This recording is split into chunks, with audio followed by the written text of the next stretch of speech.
this justice system which has been used as a tool of revenge and a weapon against those individuals who simply did their job and who stood up for the rule of law. And that's New York Attorney General Letitia James after pleading not guilty in a Virginia federal court to 2 felony charges of bank fraud and making false statements to a financial institution, which all stem from a favorable mortgage that she received back in 2020. Joining me now is Florida Congresswoman Paulina Luna, an integral member of the House Oversight Committee. Congresswoman, thanks very much for being here. Well, we're in a government shutdown right now, but I know that your Oversight Committee has been looking at all of this. What can you tell us? Look, I know we are eager to get back and dive into this, but Letitia James obviously had accused the president of a lot of things. And isn't it ironic that the evidence is showing that she's actually guilty of what she was accusing him of being guilty of? So I am hoping that justice is brought forward. A lot of the American people are very frustrated that these people seem to be walking free. Well, we just spoke with Lee Smith about the Russia collusion story, and of course, we all witnessed it, had a front row seat of this lie that Hillary Clinton's team came up with to take down her political enemy in Donald Trump. What are you expecting from this investigation? Do you see a conspiracy having played out?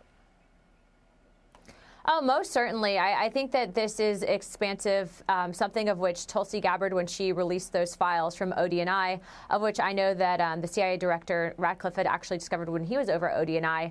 But all of that to say that, you know, these people agreed, they carried out a task. I know that the current federal statute states that it's up to 7 years in federal prison. But everything that they did, not only did it fracture foreign policy with the United States and Russia, potentially could have started World War III, but ultimately they went after the president and then also those surrounding him. And so I do think that the Department of Justice needs to be very aggressive in this approach because, look, I don't think that all Democrats are evil, but these types of people that do this, they bring shame upon the institution, and that type of corruption cannot exist in a free and fair society. And of course, we want to know more about this referral of John Brennan. What are you expecting there? Chairman Jim Jordan of House Judiciary sent it over. As you know, Brennan had lied to Congress, obviously pushing the Russia collusion hoax narrative.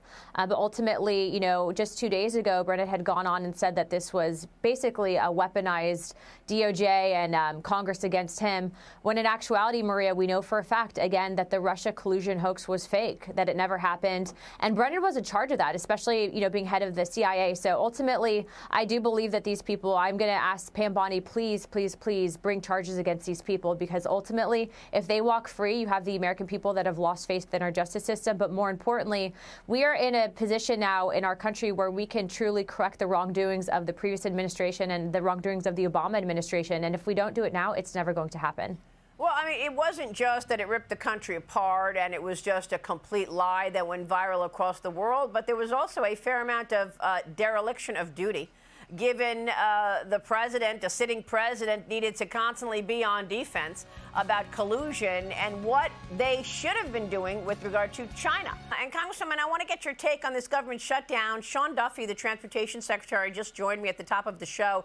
He broke a lot of news on what the week is going to look like. It looks like if you don't have to fly, don't fly, because you're going to have long lines, you're going to have massive delays because people are not going to work. They're working without a paycheck, so they're calling in sick. What's your expectation for the government shutdown? Look, behind the scenes, Maria, I'm hearing that we potentially might not be back until even around the Thanksgiving timeframe or after that. And it's really unfortunate because, as you know, the military is going without paychecks potentially. We have the SNAP and EBT program that's potentially, especially going up into the holiday season, going to be on the chopping block here. And it's all because Chuck Schumer is afraid of AOC and her polling numbers for the Senate. So I hope that he can put his ego aside and reopen the government. Thanksgiving? You're not going to be back until around Thanksgiving? I mean, what is that going to mean in terms of funding government? What do? Do a continuing resolution into next year? I mean, obviously that makes November 21st null and void. That's what I'm hearing on back-end conversations to include with members of the Democrat Party. So that's kind of the rumor on the Hill right now.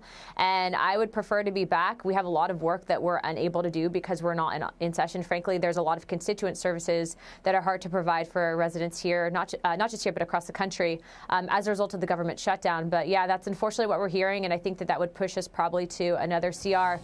But look, ultimately, what we're seeing right now is a lack of empathy from Chuck Schumer, the Senate Democrats. So hopefully they'll get it together. Congresswoman, thank you. Anna Paulina Luna this morning in Florida. That'll do it for Sunday Morning Futures. I'll see you tomorrow morning on Mornings with Maria. Join us for our special coverage. Hey everyone, I'm Emily Campagno. Catch me and my co-hosts Harris Faulkner and Kaylee McEnany on Outnumbered every weekday at 12 p.m. Eastern, or set your DVR. Also, don't forget to subscribe to the Fox News YouTube page for daily highlights.